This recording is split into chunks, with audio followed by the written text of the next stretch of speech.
It's times like these that are the hardest for all the men and women of the U.S. Border Patrol. It is always hard when you lose a young and dedicated agent. The job of the Border Patrol is inherently dangerous. Our men and women deal with a constant presence of the unknown.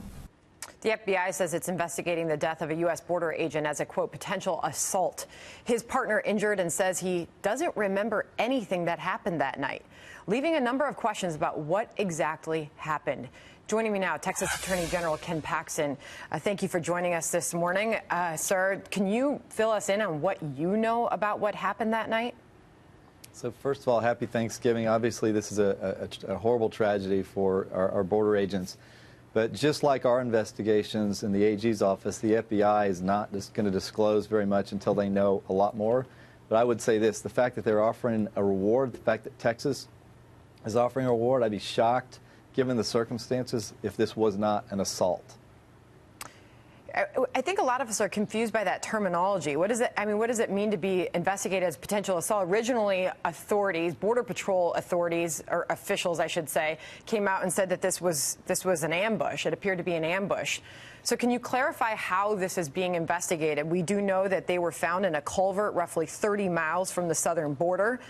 They appeared, it has been described, that they were attacked with rocks. So how is this investigation playing out right now? My guess is it's challenging, given that they were left there alone, to find actually who was involved in the assault, which is why they're offering rewards to find that information out. Until they find somebody that was actually there, it's going to be difficult to know exactly what happened. And what do we know about the Border Patrol agent that did survive this? Our thoughts are certainly with the Border Patrol agent who lost his life. He leaves behind a young son. The other agent is surviving right now. He's in the hospital, but we're told he is saying he doesn't remember anything from that night. Again, very difficult to figure out what happened if he doesn't remember. Hopefully, over time, some of that will come back to him, and I'm sure that's what they're hoping for. Do we know if any weapons were pulled, if any shots were fired by the agents?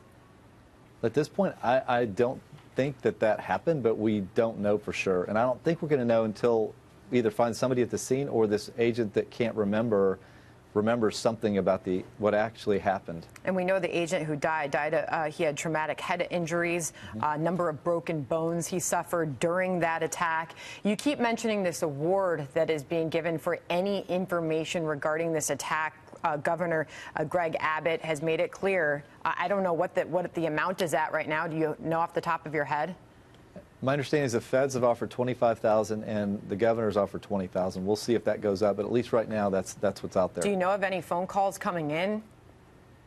I have not heard of any, but this is certainly a way to incentivize this. And obviously, again, if there's nobody at the scene, this is the only way we can get information, is if we can have somebody call in and let us know what happened. Have you come up with any theories in your mind as to what happened that night?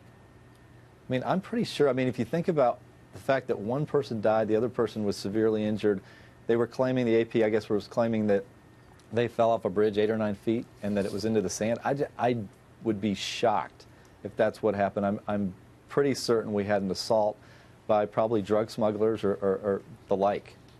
You know, the president has used this as an opportunity to bring up the border wall. Is that something that you believe should happen? Absolutely. This is further indication. This is why the people in my state are so concerned about that.